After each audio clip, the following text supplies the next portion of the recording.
Salutations, respected viewers. This is George from Ireland. Here I am on Sing Street in Dublin. Behind me is the house where George Bernard Shaw was born in 1856. So on the south side of the river, which is regarded as the more bourgeois side, in a wide street with plenty of green space nearby. His father died when Shaw was very little. He was brought up by his mother, who was a freelance music teacher. So he was from a Protestant middle-class family, but they'd fallen on hard times. He went to school, but he never went to university, as very few people did in those days. He moved to London as an adolescent, and he began writing reviews of musical performances. And he soon drifted more into writing than anything to do with music. He joined the Fabian Society, and he adopted every left-wing cause there was. He believed in equality for women. He was opposed to racism. In this, he was ahead of his time. He soon called himself a socialist, and he moved in socialist intellectual circles. He said he wanted to better the lot of the working class. He was also an atheist, and he wrote plays satirizing religion. So he's got collections of plays pleasant, plays unpleasant.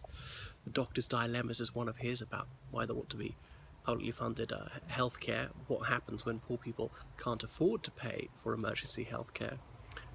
My Fair Lady is the film based on his play Pygmalion. Pygmalion alludes to an ancient Greek myth of a man who makes a statue that's so lifelike it in fact comes to life.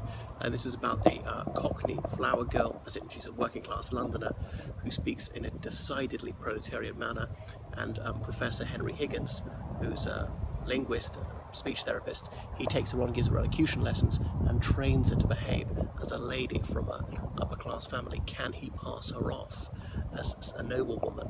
And so it's a comedy of manners. It's also making a farce out of the class system, which he railed against. So he seemed to be a pacifist. He was completely opposed to the First World War.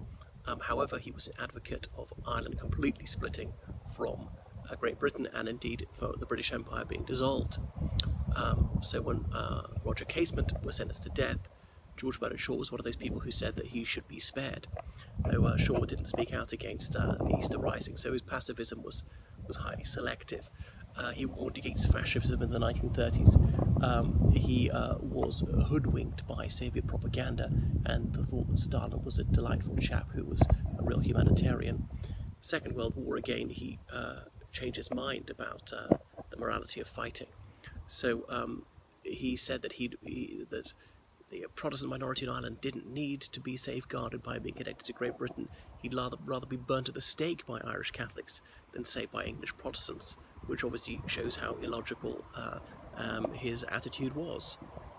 Even as a metaphor, it suggests that he's saying, is there no sectarianism in Ireland?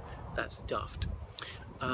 So that's George Bernard Shaw, a very witty, entertaining and accomplished writer, one of the most celebrated writers in the English language at the time, and he's lent his name to an adjective, Shavian. Well, what are some of his famous quotations? Some people see the world and say, why? I say, why not? As in, why can't we have a better world with peace and prosperity? Unfortunately, it's no longer open to the public, this place where Shaw lived. So he certainly was Irish, but he hardly lived here after his adolescence. I could show you where in London he resided.